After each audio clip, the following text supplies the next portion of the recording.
RetroDaze. We've done quite a few of these Forgotten Toys episodes over the years, and in that time we've started to notice a few things about why they end up mostly forgotten by the larger world.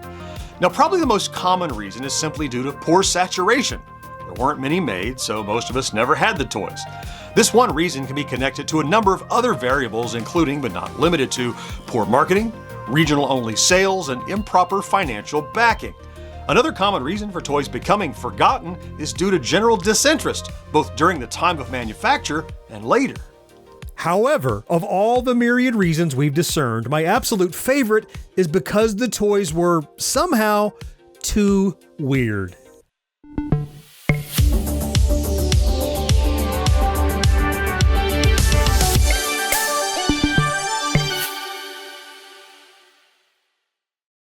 If you'd asked me before we started this series if I thought a toy from the 80s could be so weird that it'd be one of the reasons for lackluster sales, I would have called you crazy. Remember, this was essentially the beginning of the gross-out boom with merchandise like Garbage Pail Kids, Mad Balls, Toxic Slime, Boglins, and so many more. So how could a toy being too weird possibly contribute to its ultimate failure? Well, for one thing, at a time when so many toys were riding the same wave of weird, it was more possible than ever for a toy to become white noise. If the franchise wasn't an established one, or if the company was ripping off an already popular brand with bootlegs, the chance was even greater that kids would fail to notice the toys. Of course, there was also the possibility that the toy in question was strange in a way that simply wasn't popular at the time, if ever. Nosy Bears, Nosy Bears. They have a nose to Nosy Bears, I give them a squeeze. Nosy Bears, Nosy Bears. And what do I see? They love to share the fun with me. You gotta hand it to those characters from Cleveland. They sure do know how to take a traditional toy and put an interesting and often weird spin on it. TCFC was created due to the vast public appeal of Holly Hobby, which started as a line of greeting cards in 1967 sold by American Greetings. Later, Knickerbocker Toy Company manufactured stuffed Holly Hobby dolls from 1968 to 1983, leading to Tom Wilson's formation of Those Characters from Cleveland, Inc. in 1981 to manage its licensing business. The company would produce toys under various names over the years, including AG Properties, American Greetings Entertainment, Those Characters from Cleveland, and lastly, Cloudco Entertainment, which was then purchased by iVest Consumer Partners in 2023 with an intention of bringing back the Care Bears. TCFC produced many popular toys over the years, including Strawberry Shortcake, the Care Bears, Popples, and My Pet Monster and Mad Balls with Amtoy. Then there were the Nosy Bears, which came out in 1988. The idea behind these toys was to add interactivity to an old favorite. If you're not hugging it, there's nothing you can do with it, said Tom Schneider, Vice President of Licensing and Planning for Those Characters from Cleveland, speaking about traditional toys in an interview with Rich Exner in 1987. The question was, how can you make plush animals and dolls playable, he added. The article in UPI goes on to say, the Nosy Bears, for example, have large clear domes as noses that allow children, by squeezing the bears, to shoot basketballs, pop popcorn, and play Jack-in-the-Box in the domes. The bears will come with a dozen different noses. It's one thing for us to call the toys weird, but even an article in the Adirondack Daily Enterprise in 1989 nearly called them weird as well. The reporter writes, in the What Will They Think Of Next category are Nosy Bears from Playschool. These are rainbow-colored teddies with snouts that are, well, unusual. They may have only said unusual, but yeah, we're counting it. The series lasted through the early 90s and spawned a couple of variations, including Nosy Bears, 12 total, Shaker Bears, 9 in total, and Nosy Bunnies, which only had 3. The noses had a wide variety of gimmicks, including a loose butterfly, inflating balloons, a spinning race car, glittery stars around Saturn, an ice cream sundae, amaze, and many more. Additionally, as these things always go, there were plenty of accessories sold, including coloring books, puzzles, bags, a lunchbox, and clothing. Now, reportedly, there were a number of unproduced toys for the main line of Nosy Bears, as well as a couple spin-offs, including puppies and kittens. By December of 1990, we were already seeing deeply discounted Nosy Bears at places like Toys R Us for as little as $4.98. It's fun. It's new.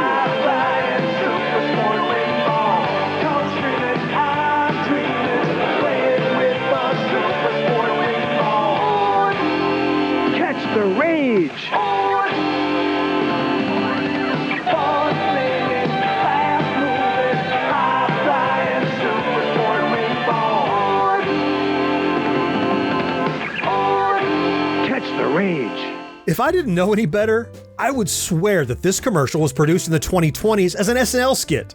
Fortunately, I do know better because I have barely formed memories of this thing that feel like a fever dream. The Orbee came out sometime in the mid to late 1980s. It was one of many innovative sports toys that put a new spin on classic sports and recreational equipment like Skip It, Pogo Ball, and Spin Jammers. The Orbee Super Sports Wing Ball was an orange rubber ball with plastic wings that had something like streamers attached to the end. In practice, you would grab the ribbons, give the ball a good swing, and fling that sucker as hard as you could. In flight, the two wings would spread and the streamers would catch the air, giving the ball some extra loft. Sadly, as is often the case with our list of forgotten toys, there isn't much more information available about this one.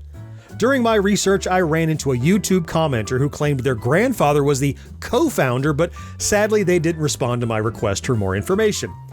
As for eBay sales, well, I'm afraid you'll likely hit a dead end there as well, perhaps because extended use of the Orbee likely rendered the ball useless, with the streamers getting shredded and the wings being yanked from the body of the toy. Our next pick is obscure enough to have never had a commercial. Ugly Wugglies was a line of toys designed to look like weird alien monsters with something of a lizard or even Godzilla-like quality to them. Sometimes referred to as jigglers, this particular line is characterized instead by a stiff, rubbery texture, painted details, and large eyes that are bugging out of their heads.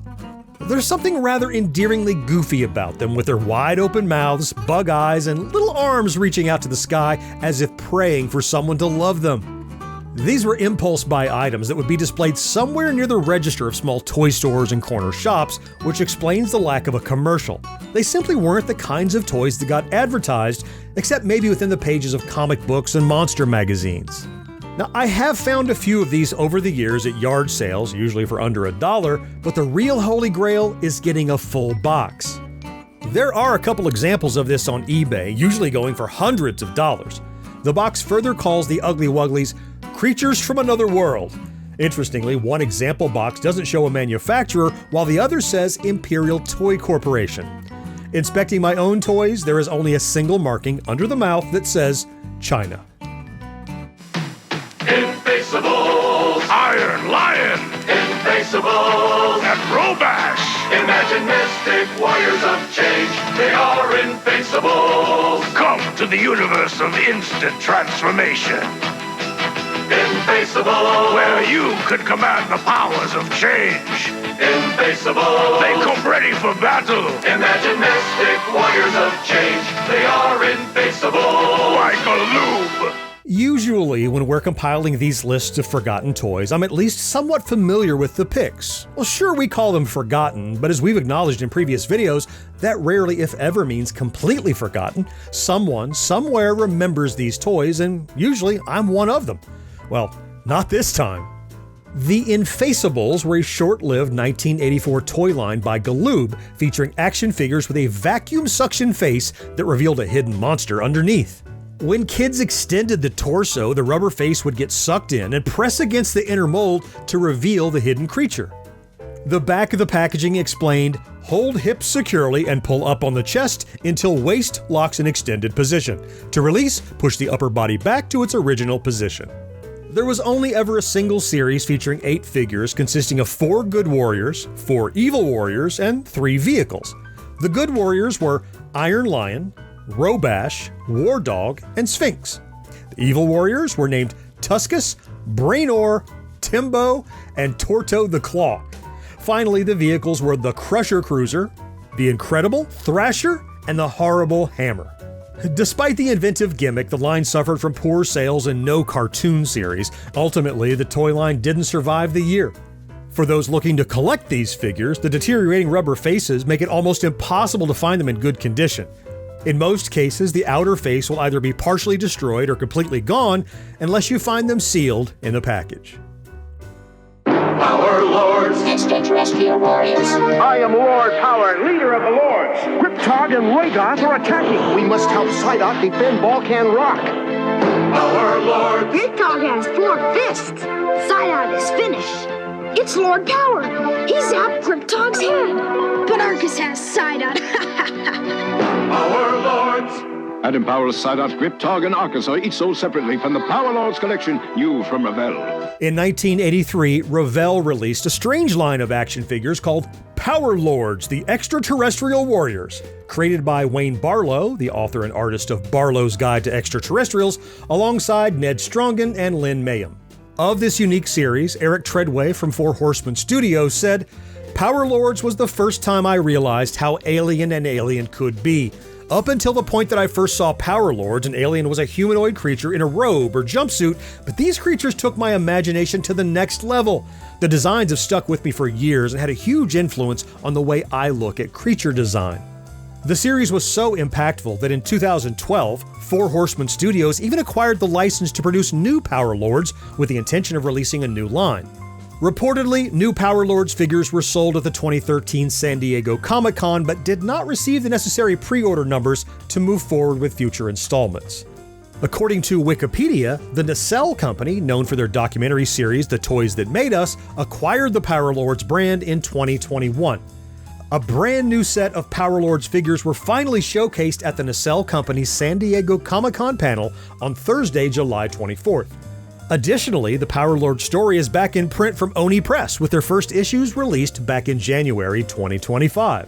According to Tatiana Hollander for Screen Rant, not only that, but the characters made their first on-screen appearance in RoboForce, the animated series, which is available to watch on Tubi. The Nacelle Company website also has many of these items for sale, including comics, shirts, magnets, and stickers. The Power Lord figures, on the other hand, do not yet have a release date. As far as the weird factor goes, our thinking is twofold. Firstly, the toy line was conceived of first and then followed by a 3-part comic miniseries rather than the other way around. Now, perhaps this was why the design of the toys, which is our second reason for the weird designation, was allowed to deviate so staggeringly from other alien action figure concepts at the time. In addition, the figures each had an action feature, such as Adam Power's ability to change into Lord Power with the push of a button, or Arcus's ability to flap its wings. For a perfect example of how these actions help to reveal the hidden strangeness of the line, we must look no further than Shia. According to Rob Wantz from MySideOfTheLaundryRoom.com, Shia's figure had to be simply turned around and her cape moved from back to front. Behind that cape hid a horror show, because when Shia transformed, she turned into a blood-red humanoid with pulsating musculature instead of skin and one central eye on her featureless face. She looked more akin to something out of Hellraiser instead of your normal sci-fi damsel in distress. Something else that was a bit distressing was that she had feet on either side of her forms, and that ended up looking very surreal. Yeah, like we said, weird. Today's excursion into the stranger side of forgotten toys was a lot of fun, so much so that as the spooky season approaches, we're hoping to indulge in yet another Forgotten Toys episode featuring Halloween and horror toys. Now, speaking of the spooky season, don't forget that this Monday, September 22nd at precisely 2:19 p.m. Eastern Time, it will be the first day of autumn. While we didn't make a video about it this year, I hope you'll go back to last year's episode, an 80s style autumnal equinox, to help set the mood. And in the meantime, why not tell us about some of your favorite weird toys and games of the 80s? You know, I'd love to hear about it down in the comments. And if you enjoy our content, please consider liking this video, subscribing to the channel, and maybe even activating that ubiquitous notification bell. It really does make a huge difference. Let's meet again next week to celebrate yesteryear right here on RetroDaze. Clicky clacky.